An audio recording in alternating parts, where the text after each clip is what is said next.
No one can make you feel inferior without your consent. That's a quote attributed to Eleanor Roosevelt. If you've ever spent any time around someone who's always angry, it's usually because they're looking for something to be angry about. Some people are always cocked and loaded, ready to be offended. Maybe that's you. I know that's been me at times. I have these seasons where I'm just like, I'm on edge right now. If anybody says anything, I'm going to let them have it.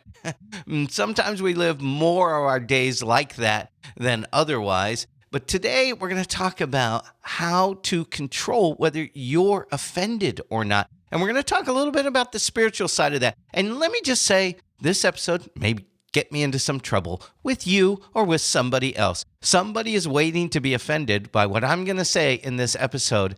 But really, I just want to reassure you, because it's spiritual, I am never out to offend you. I just am curious about some things, and sometimes that causes me to explore some ideas that will offend people who have a very strong dogma. See, being offended is incredibly costly. It takes away so much from us. It robs us of our peace. Most importantly, it also robs us of our time and our creativity and our relationships, and it robs you of your ability to just relax.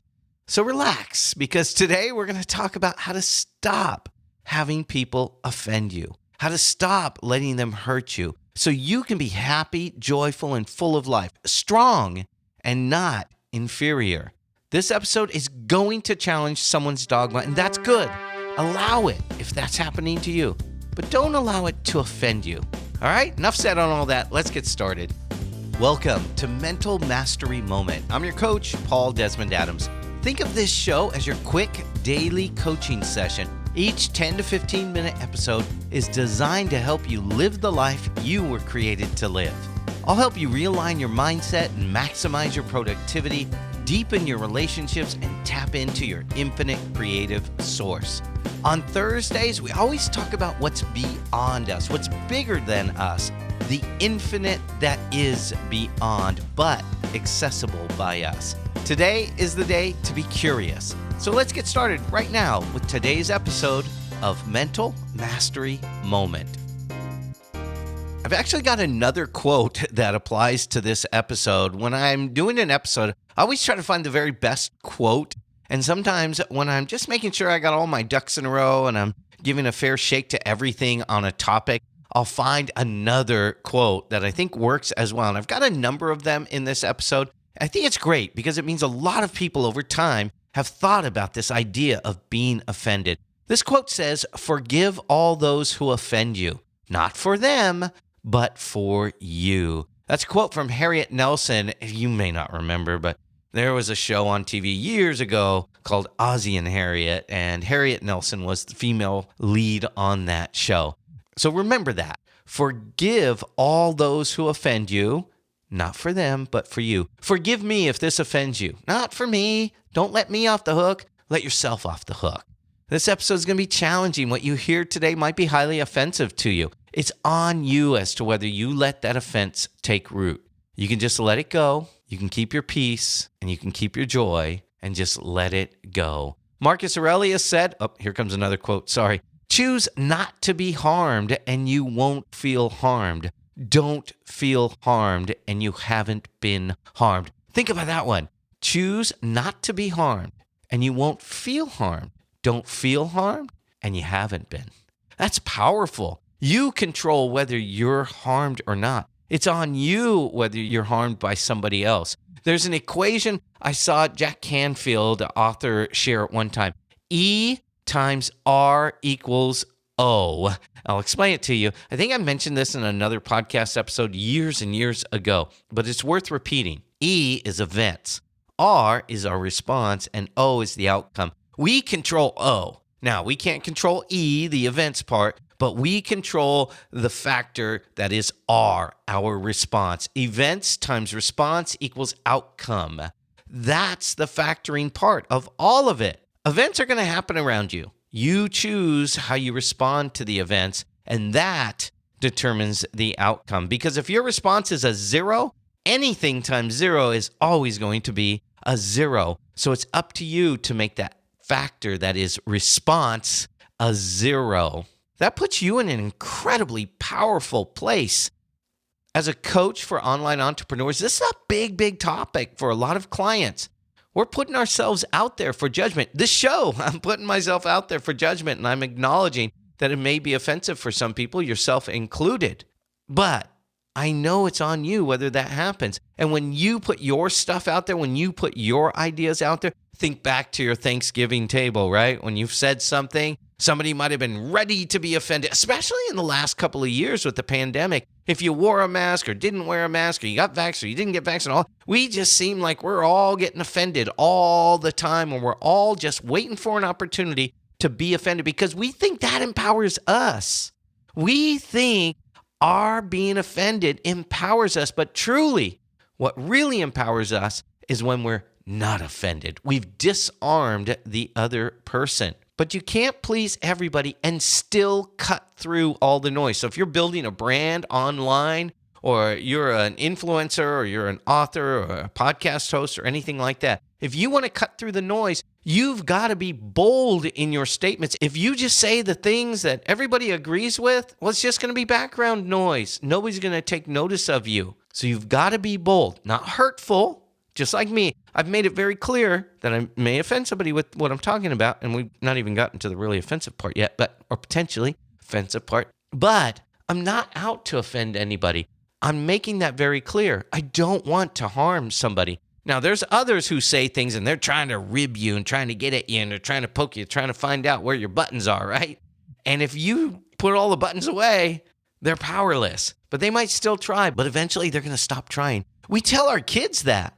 Just ignore them and they'll stop, right? You probably heard it as a kid, or you've said it to one of your kids or some kids at one time. Ignore them and they'll just stop, and they'll stop trying to bug you. They're trying to get a rise out of you. But right now we live in this environment, in this world, what people are calling cancel culture. The moment somebody says something that we disagree with, we want them not only to not say it again, we want them to not say anything again. We want to completely cancel them. We want to remove them from YouTube and from Twitter and get rid of them.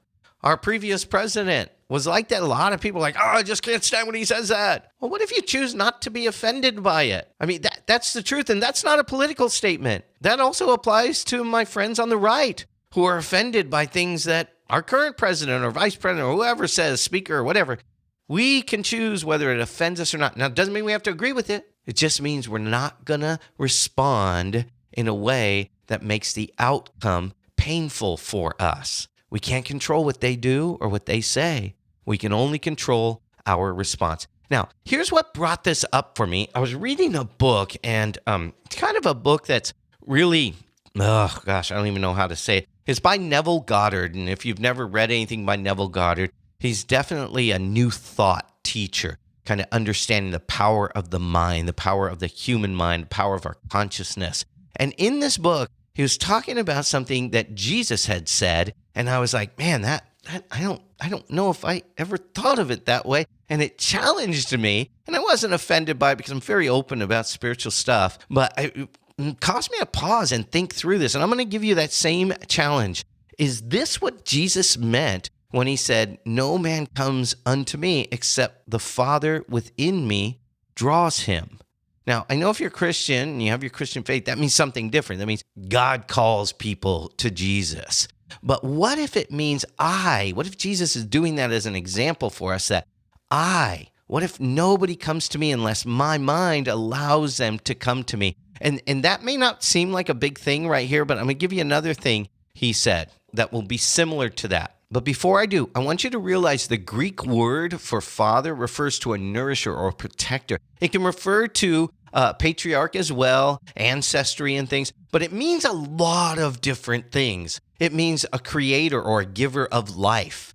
And if we think of our consciousness and our creative thought as a giver of life, a giver of ideas, something that brings things forth to life, maybe that, and again, I could be wrong, but I'm just throwing it out there to ponder so you can be curious about that.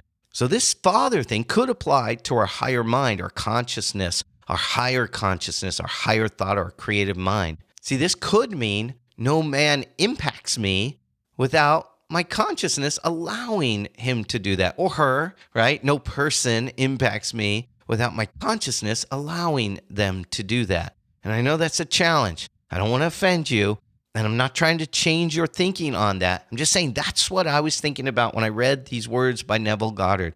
We have so many established dogmas that we hold on to, but really those dogmas were given to us by somebody else who got them already packaged as established dogma. So I'm simply asking us to hold on, take off these glasses that we were handed by other people, and just look at this from a new light, from a spiritual perspective. The only people who affect you are the ones you allow to affect you. Think about that when you hear Jesus say, "No man taketh away my life. I lay it down myself. I have the power to lay it down and the power to take it up again." What? Now, again, if you're in the Christian faith, that means something very strict and very clear what that means. But I'm saying, what if that is Jesus saying, nobody can take my life from me. I got to give it to them. Nobody can rob me of my joy, of my peace, of my sanity. I have to give it to them. And if I do, I can always take it back. I can take my strength back, and I can give my strength away. You have that power to lay down your life. When someone harms you, you have to lay down your life for them, or it has no effect on you. I guess I should say when someone attempts to harm you. You sacrifice your life to those you allow to take it. And that thinking was so offensive to the religious people at the time. They hated him for it. They really, that was part of why they crucified him. This challenged their spiritual superiority. This took things away from them and said, no, it's me. I control me. If you want to say something of religious nature that offends me, I choose whether it is offensive or not. This may be why, and if we continue with that idea of the word Father, maybe, just maybe, think about this. Be curious about it. When Jesus said, "Father, forgive them, for they know not what they do," when he was being crucified. Maybe in order for him to have peace in that moment, to have that eternal peace, he knew he had to take that whole idea of forgiveness and own it in his consciousness, or it would rob him of peace in that moment. Now, someday I'd really love to dig into this idea of who the Father is and where heaven is located and all that stuff. I really don't think any of us know, and I know if you have a strong religious belief, you do feel that you do know. But one of the things I've come to realize spiritually, and I think I've mentioned this even last week, is that what I believe today is different than what I believed 10 years ago, and different from what I believed 10 years before that, and 10 years before that, and maybe you're not that old, so you can't go that far. But I've just come to this point where I'm curious and I'm open that maybe 10 years ago I had it wrong a little bit. And so I just try to explore these ideas with you. And yeah, this probably could get me into some trouble with some people, but it's going to be liberating for other people. And what my daughter said is the people it gets me in trouble with, that's not my audience. But maybe you are. Maybe that idea is liberating to you. It might free you up from some hurdles you've had in your understanding of all these things spiritual. So I'm going to leave it at that. Just let you ponder that. It's a short episode, and we'll move on from there. I'm not asking you to take ownership of that point of view. I'm just putting it out there for you, okay? Something to consider there. You're free to reject it immediately right now. Say, that guy, Paul, he is off his rocker. And that's fine. You can say that. It's all good. And I understand completely. But I do thank you for listening and at least considering it and thinking about it. And as always, I'd ask that you share this episode. If it's maybe something that you think somebody else could benefit from, then share it with them. Would you please? And if you love this show, please give it a 5-star rating and a review to let people know why you love this show. I'd really appreciate that. Thank you so much. And as my dad said, remember, this might be you reaching beyond your grasp. So what you've always grasped in the past, this is a little bit beyond that. And that's why I say at the end of each episode, may your reach always extend beyond your grasp.